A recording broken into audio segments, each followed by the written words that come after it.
Good morning, Reverend Sue with Porch Preachings. Happy Sunday to you. Today's also Mother's Day, so I wish all the mothers, in all the configurations that one can be a mother, a very happy day. I think it's an important thing to recognize that Mother's Day isn't a gendered type of thing. I know some men who are acting as mothers not acting, they are, for their children as well. And people who have acted as mothers for children, as teachers or others. There's just so many ways to be a mother. I'm very lucky. My birth mother, Charlotte, of blessed memory, gave me birth and gave me life, and also gave me to my parents, Bob and Dolores, both also of blessed memory. And so I honor both of them today because of the great roles that they played, and especially my mom, Dolores. Oh, I had a great mom. I really did. Granted, we fought, we had arguments, we had times of estrangement, we had all those things. Sometimes you have to go through all the stuff, especially if you're a gay person.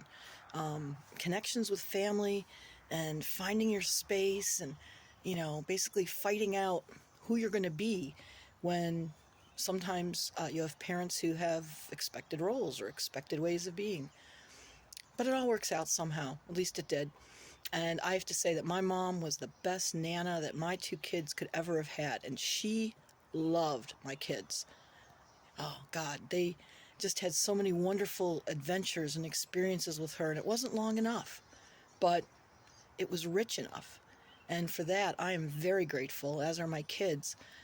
They still remember her fondly. We have a thing about looking for stars up in the sky. There's a couple special people that we look for their stars, and my mom is one of them. And they'll definitely look for the Nana star and think of her fondly and remember all those good times. Now, I'm aware that there's people that have had mothers that have definitely not treated them in the best of ways, or they've had the best of experiences. And for those individuals on this day, for the grief, the sorrow, or loss of that, again, I extend comfort. I extend sympathy for that, because it's not easy to experience holidays when you have different memories than the rest of the Hallmark world. That's tough. And I also know there's people that have lost their mothers recently.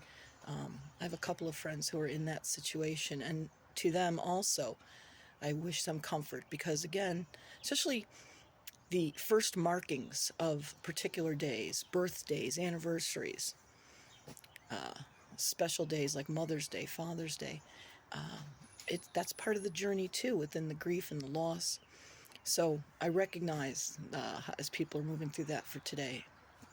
For myself, I'm just going to think fondly about Charlotte, who I had the pleasure to know for about 3 years before she passed, and my mother. Here's a side story real quick.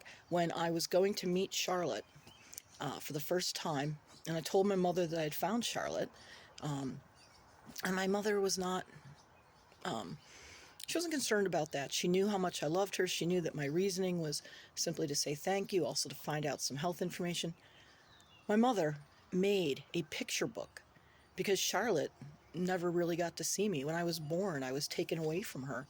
So my mother took all the photographs that she had from my birth up until that time, graduation, and we didn't have the digital things now. You had to go to Kinko's Copies over by the old Park Drive-In. Yeah, that tells you a lot about West Seneca.